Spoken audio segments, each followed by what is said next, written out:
తెలంగాణ ప్రభుత్వం నీటి హక్కుల విషయంలో నిర్లక్ష్యంగా వ్యవహరిస్తోందన్న ఆరోపణలు పెరుగుతున్నాయి. రాష్ట్ర విభజన తర్వాత రెండు తెలంగాణ, ఆంధ్ర మధ్యలో ఉన్న శ్రీశైలం, సాగర్ ప్రాజెక్టుల నిర్వహణ చెరో రాష్ట్రానికి అప్పగించారు. శ్రీశైలం ఏపీకి ఇచ్చారు, సాగర్ తెలంగాణకిచ్చారు. కానీ శ్రీశైలంపై ఆంధ్ర పట్టు విడవలేదు. కానీ సాగర్ మాత్రం ఏపీ గుప్పెట్లోకి పోయిన సూచనలు కనిపిస్తున్నాయి. కేసీఆర్ 10 ఏళ్ల పాలనలో నీటి అన్యాయం జరగలేదు. చంద్రబాబు, జగన్ ఎవరు ఏపీ సీఎంగా ఉన్నా ఎటువంటి వివాదాలు రచ్చకెక్కలేదు. కలిసి మాట్లాడుకుని అలా నడిపించేశారు.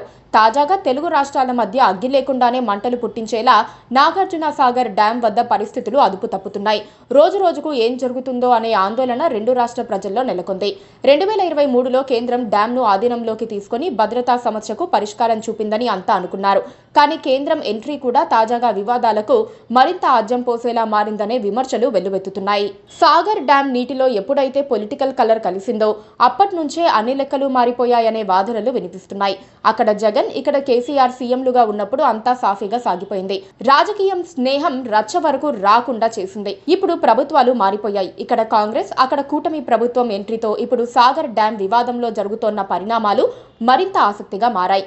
కలిసి పనిచేసే రాజకీయ వ్యూహం లేదు. కూటమితో కాంగ్రెస్ కలిసే ఛాన్స్ లేదు. ఇప్పుడు సామరస్యంగా ముందుకు వెళ్లాల్సిన అవసరం లేదు.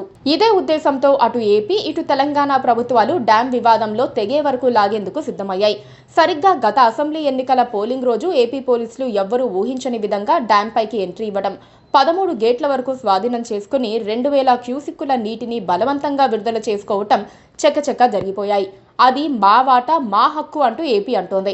ఆ తర్వాత తెలంగాణ ఒత్తిడి, ఫిర్యాదులతో కేంద్ర జలవనరుల శాఖ జోక్యం చేసుకుని సాగర్ డ్యాంను కేంద్రం ఆధీనంలోకి తీసుకుని నడిపిస్తోంది.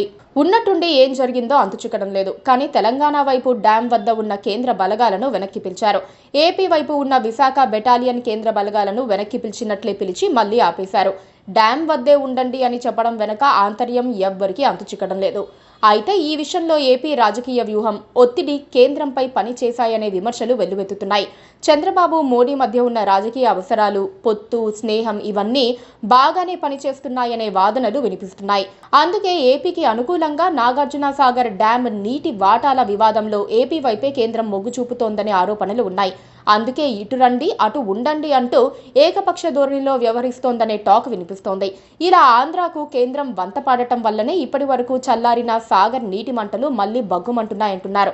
ఇదిలా ఉంటే సాగర్ నీటి విడుదలలో కొరత ఏర్పడితే తెలంగాణకే ఆయువు పట్టులా ఉన్న హైదరాబాద్లో తాగునీటి కష్టాలు పీక్స్కి చేరుకుంటాయి. కేంద్ర జలవనరుల శాఖను ఆశ్రయించిన తెలంగాణ ప్రభుత్వం నీటి వాటాల విషయం, డ్యాం భద్రత వ్యవహారంలో ఏపీ తీరును తప్పుబడుతూ ఇప్పటికే ఫిర్యాదు చేసింది. దీనిపై కేంద్రం ఎలా స్పందిస్తుందో చూడాలి అంటున్నారు తెలంగాణ ప్రభుత్వ వర్గాలు. Please subscribe to KTV Telugu. KTV Telugu. KTV Telugu. KTV Telugu channel.